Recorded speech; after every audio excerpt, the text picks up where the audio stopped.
Selamat pagi anak-anak. Hari ini kita akan belajar tentang mata pelajaran geografi. Hari ini kita akan membahas tentang dinamika hidrosfer dan dampaknya terhadap kehidupan. Anak-anak tahu ya bahwa di permukaan bumi kita itu 3/4-nya terdiri dari perairan. Dan sifat air yang ada di muka bumi itu sifatnya tetap. Dan air yang ada di permukaan bumi itu kenapa sifatnya tetap? Karena adanya siklus air. Air itu senantiasa bergerak dalam suatu lingkaran yang disebut dengan siklus.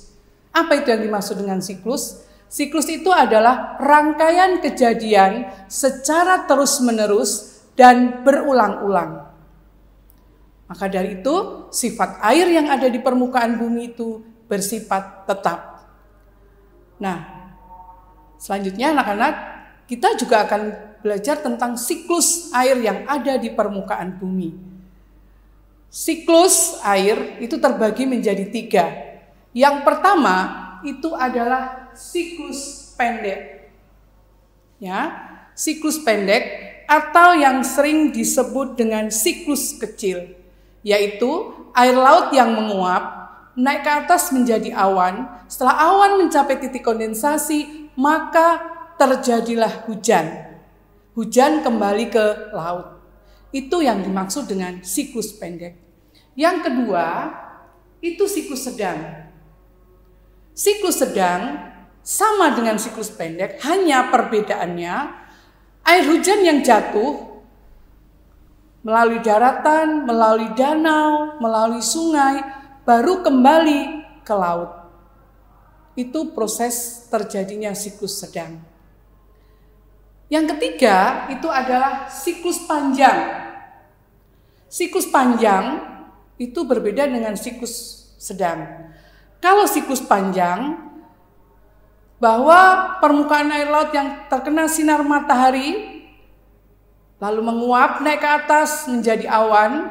Setelah mencapai titik kondensasi, maka terjadilah hujan.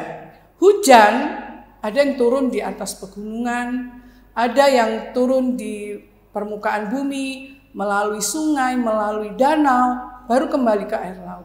Tetapi air yang jatuh di atas pegunungan itu mengalami pembekuan terlebih dahulu atau mengalami sublimasi.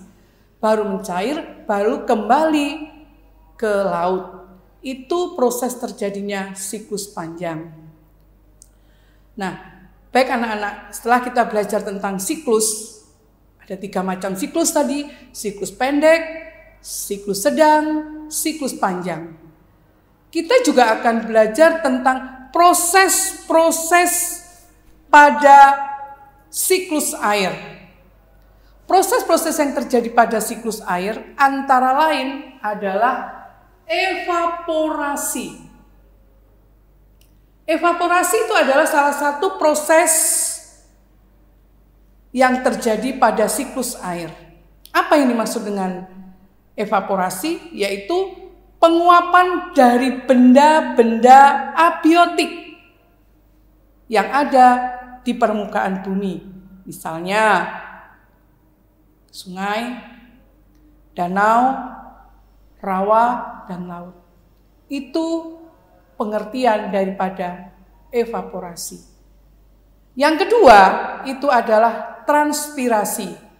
Transpirasi juga merupakan proses terjadinya siklus air, yaitu penguapan air laut dari tanaman melalui mulut daun atau yang sering disebut dengan stomata. Itu siklus yang kedua. Proses yang kedua yang ada pada siklus.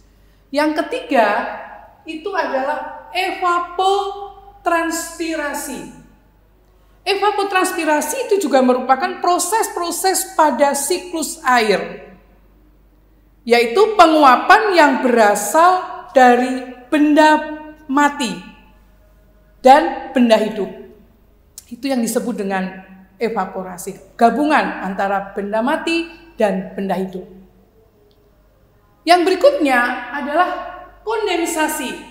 Kondensasi itu adalah berubahnya titik-titik uap menjadi titik-titik air. Itu proses yang terjadi pada siklus air. Yang berikutnya adalah awan. Awan juga merupakan proses-proses yang terjadi pada siklus air. Kumpulan dari titik-titik air yang ada di atmosfer bumi. Yang berikutnya adalah presipitasi. Apa presipitasi? Yaitu curahan air dari atmosfer atau yang sering disebut dengan hujan. Itu merupakan proses yang ada pada siklus air. Yang berikutnya adalah infiltrasi. Apa itu infiltrasi? Infiltrasi yaitu proses masuknya air ke dalam pori-pori tanah. Yang berikutnya adalah perkolasi. Perkolasi yaitu gerakan air tanah dari tempat yang tinggi ke tempat yang lebih rendah. Lalu yang terakhir itu adalah runoff. Apa itu yang dimaksud dengan runoff? Yaitu mengalirnya air di permukaan bumi. Itulah proses-proses pada siklus air.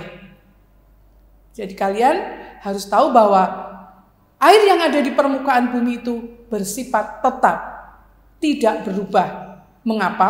Karena adanya siklus air. Baik anak-anak, sampai di sini kita belajar tentang siklus air, dan kami mohon kalian memperhatikan materi yang sudah Ibu sampaikan tentang siklus air.